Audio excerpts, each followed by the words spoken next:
Thursday night Big East basketball. Scott Spreitzer here with Ralph Michaels and Dave Cokin, both of WagerTalk.com. And boy, Creighton taking on Villanova at Nova this Thursday night. Two of the top coaches in college basketball doing battle.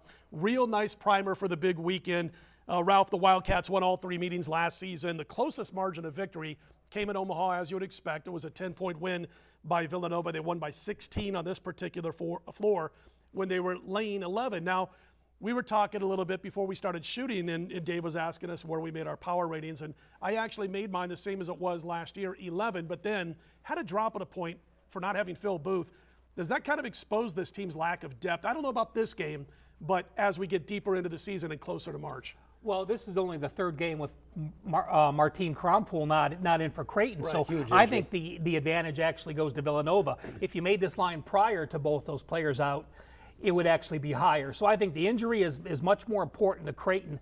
Plus, Creighton's playing on the road. They struggled their first game on the road. They lost straight up at Providence, and then they came home. And you may have two feel-good wins, but their wins the last two games were against St. John's and Georgetown, two of the worst teams. So now you're going on the road against Villanova. You know, Villanova had a close game against Marquette. They only won by 3. I think that helps them keep focused this game. Villanova's on the first game of a 4-game homestand. They don't have to look ahead because they only have a few games on deck, all at home, that they're going to be huge favorites.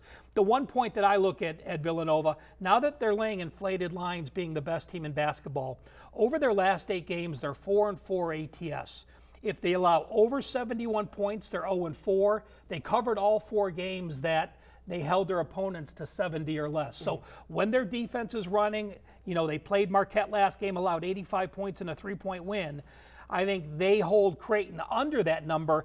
Just a number to put out there. I put this total at 155. If I can get under 155, I really like the under in this game. Creighton's struggling, and Villanova, again, a little bit of a different offense without Booth not there. Yeah, but Creighton's a lot different offense without their big guy not and there. defense. I mean, he's in the a terrific player, and he also got to the foul line a ton.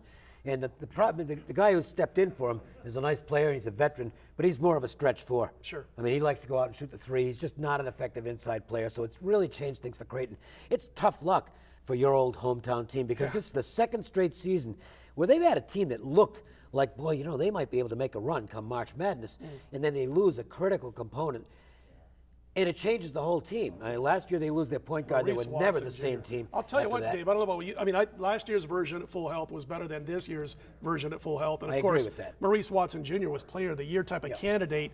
They had Final Four potential last year. They really did. I believe don't that. think this team had that. I thought Sweet 16 potential this year, but not before the injury. It's just the lineup configuration is different now. They had a terrible time against Providence. Sure. Look, I watched that. Providence is my hometown team, and I watch as many Friar games as I can. Cooley's one of my favorite coaches, by the way. That game, if Providence had been hitting some shots early, they win by 25 or 30. They'd have killed Creighton in that game. I think the Booth injury is pretty significant for Villanova in terms of regular season. The grind, I think it's going to impact them in the Big East tournament when they have to play back-to-back. If he's not available, and I don't think he will be by that time, I think they'll get knocked out in the Big East tournament. But that doesn't matter because they're still going to be a #1 seed, and he is expected to be back for the NCAA tournament. And Villanova is a team that can win the whole thing. The depth won't matter in much in a game like this. They're going to be well-rested coming in.